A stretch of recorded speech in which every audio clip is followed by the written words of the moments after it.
नमस्कार विद्यार्थी मित्रांनो मी प्राध्यापक डॉक्टर वैभव इंगळे. तुम्ही पाहताय इन्फॉर्मेशन कट्टा हे यूट्यूब चॅनल. विद्यार्थी मित्रांनो, LLB 3 इयर त्याचबरोबर LLB 5 इयर बीएड आणि विविध कोर्सेसचे एक्झामचं शेड्यूल डिक्लेअर झालेलं आहे. LLB 3 इयरचा विचार केला तर ही एक्झाम मार्च महिन्यामध्ये असणार आहे. याची एक्झॅक्ट डेट आपण पाठीमागच्या व्हिडिओमध्ये पाहिलेली आहे. तुम्ही जर तो व्हिडिओ पाहिला नसेल तर पाहून घ्या. तर मित्रांनो, आता ही एक्झाम डेट तर डिक्लेअर झालेली आहे. आपल्याकडे 3 ते 4 महिन्याचा वेळ आहे. तर स्टडी कसा करायचा हे देखील तितकंच महत्वाचं आहे. आता स्टडी करायचा असेल तर अगोदर आपल्याला सिलेबस माहिती असणं आवश्यक आहे आणि सिलेबस मध्ये कोणते कोणते युनिट्स आहेत आणि त्या युनिट्स पैकी सर्वात जास्त वेटेज कुठल्या युनिटला आहे आणि आपल्याला किती मार्क्स मिळवायला हवेत या सर्व गोष्टींचा विचार करून स्टडी करणं गरजेचं आहे. याच साठी तुमचा अभ्यास सोयीस्कर व्हावा, तुम्हाला सिलेबस समजावा म्हणून LLB 3 इयर त्याचबरोबर विविध कोर्सेसचे सिलेबस काय आहेत, कुठल्या युनिटवरती कशा प्रकारचे क्वेश्चन्स येतात आणि किती क्वेश्चन्स येतात, कुठल्या युनिटला किती वेटेज आहे हे तुम्हाला समजावं आणि तुम्हाला सीईटी मध्ये चांगले मार्क्स मिळावेत यासाठी मी हा व्हिडिओ घेऊन आलेलो आहे. तर मित्रांनो, व्हिडिओ अतिशय महत्त्वपूर्ण आहे, शेवटपर्यंत व्हिडिओ पहा. चॅनलला जर नवीन आला असाल तर चॅनलला सबस्क्राईब करा. इथून पुढची LLB 3 इयर ऍडमिशन संपूर्ण प्रोसेसची माहिती तुम्हाला आपल्या चॅनलवरून मिळत राहते. त्याच सोबत आपल्या व्हॉट्सअप आणि टेलिग्रामच्या ग्रुपला जॉईन करायला विसरू नका. चला तर सुरू करूयात व्हिडिओ. तर मित्रांनो, आपण जेव्हा सीईटी सेलच्या ऑफिशियल वेबसाईटला येऊ तर आपल्याला हा अशा प्रकारचा LLB 3 इयर चा सिलेबस विथ मार्किंग स्कीम पाहायला मिळेल. तर ही एक PDF आहे ज्याच्यामध्ये तुम्हाला सर्व विषयाचे म्हणजेच एकूण इथं जर तुम्ही पाहिलात तर ह्या 8 विषयाचे सिलेबस तुम्हाला भेटून जातील. त्यासाठी तुम्हाला सीईटी सेलच्या ऑफिशियल वेबसाईटला यायचं आहे. या वेबसाईटची लिंक मी तुम्हाला या ठिकाणी दिलेली आहे. इथं आल्यानंतर तुम्ही थोडंसं स्क्रोल डाऊन करून खाली आलात तर इथं तुम्हाला पाहायला मिळेल all CET under higher education आणि या ठिकाणी syllabus of various CET 2025 under higher education. तर इथं क्लिक केल्यानंतर तुमच्या समोर ही सिलेबसची फाईल ओपन होईल ज्याच्यामध्ये LLB 3 इयर आणि LLB 5 इयरचा सिलेबस काय असेल आणि त्याचबरोबर कोणत्या युनिटवरती किती क्वेश्चन्स येतील याची माहिती आपल्याला मिळणार आहे. त्या अगोदर आपण सीईटीच्या एक्झाम डेट पाहून घेऊयात. हे देखील एक्झामचं शेड्यूल तुम्हाला याच वेबसाईटवरती भेटून जाईल. त्या वेबसाईटची लिंक मी तुम्हाला डिस्क्रिप्शन बॉक्स मध्ये दिलेला आहे. तर आता इथे जर तुम्ही पाहत असाल तर LLB 3 इयर सीईटी ही 20 आणि 21 मार्च 2025 या 2 दिवशी ठेवण्यात आलेली आहे आणि त्याचबरोबर LLB 5 इयर जर तुम्ही पाहत असाल तर ती एक्झाम 4 एप्रिल 2025 रोजी आहे.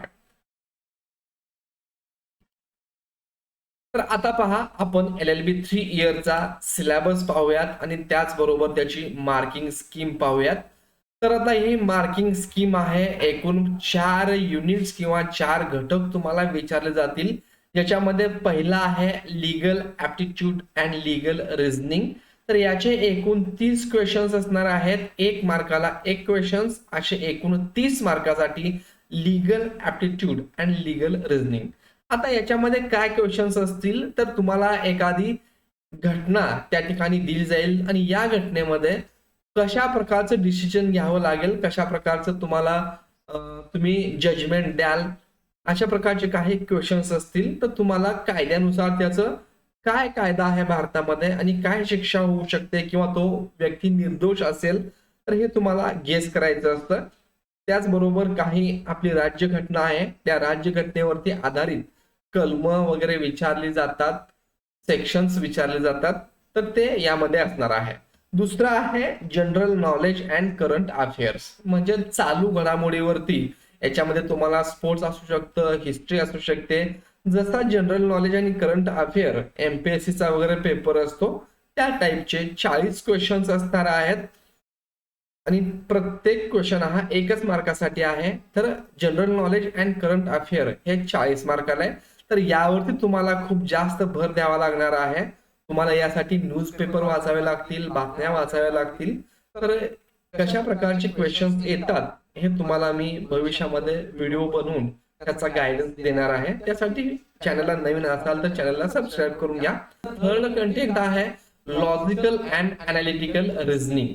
तर याच्यामध्ये वेगवेगळ्या प्रकारचे क्वेश्चन्स असणार आहेत. ते कसे आहेत ते आपण खाली सिलेबस मध्ये पाहू, कुठल्या युनिटवरती कुठल्या घटकावरती ते क्वेश्चन असणार आहेत. हा देखील अतिशय सोपा घटक आहे, तुम्हाला प्रॅक्टिस करायची आहे. त्याचे 30 क्वेश्चन्स असणार आहेत 30 मार्कासाठी. आणि सर्वात जास्त 50 मार्कासाठी जो युनिट असणार आहे तो म्हणजे इंग्लिश. तर इंग्लिश मध्ये तुम्हाला ग्रामर असणार आहे. आता याचा सिलेबस खाली दिलेला आहे, कंटेंट ऑफ सिलेबस. जो first legal aptitude and legal reasoning जे आहे त्याच्यामध्ये या ठिकाणी काय असणार आहे तर हे या ठिकाणी दिलेलं आहे. तर हा त्याचा सिलेबस तुम्ही चेक करून घ्या, तुम्हाला वेबसाईटची लिंक मी दिलेली आहे. General knowledge with current affair याच्यामध्ये पाहता the topic such as history. हिस्ट्रीवरती इतिहासावरती तुम्हाला क्वेश्चन्स असणार आहेत. एन्शियंट हिस्ट्री असेल, मिडेवल आणि मॉडर्न. त्याचबरोबर जिओग्राफीवरती काही क्वेश्चन्स असणार आहेत. इम्पॉर्टंट डेज असणार आहेत.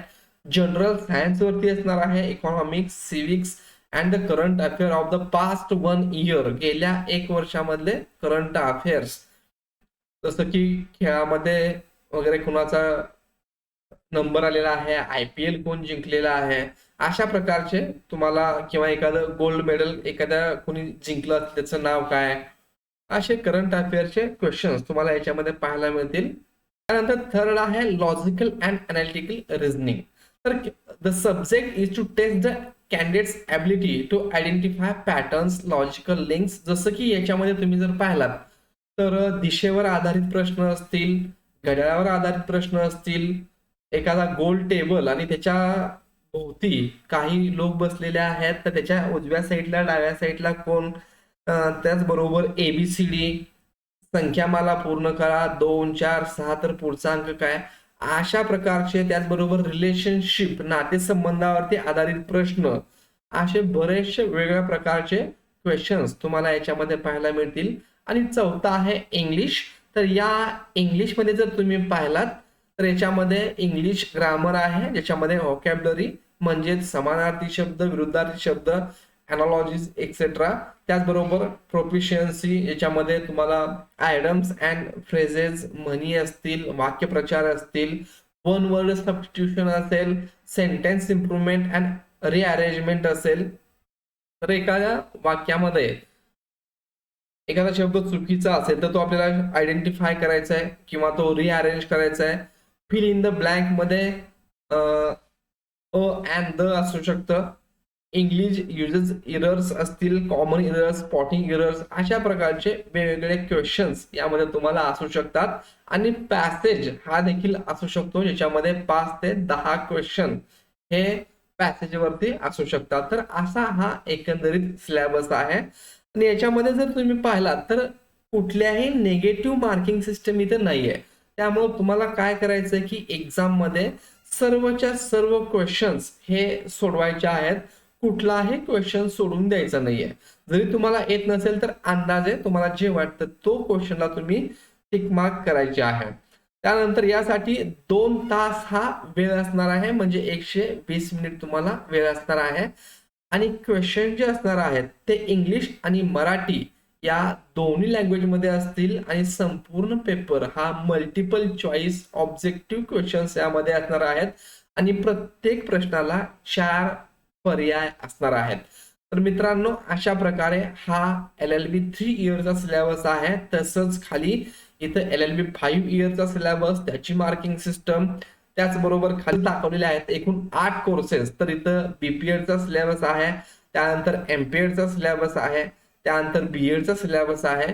तर तुम्हाला या CET सेलच्या ऑफिशियल वेबसाईटला आल्यानंतर थोडंसं तुम्ही असं स्क्रोल डाऊन करून खाली गेलात तर इथं all CET under higher education आणि इथं तुम्हाला ती PDF फाईल मिळून जाईल. तर मित्रांनो, हा होता सिलेबस आणि मार्किंग स्कीम. तर याचं क्वेश्चन्स कसे येतात, आपण कशी स्टडी करायचं आहे याविषयीची व्हिडिओ तुम्हाला लवकरच भेटून जातील. आणि सीईटीचा एक्झाम फॉर्म केव्हा स्टार्ट होणार आहे याची माहिती आपण नेक्स्ट व्हिडिओमध्ये पाहणार आहोत. धन्यवाद.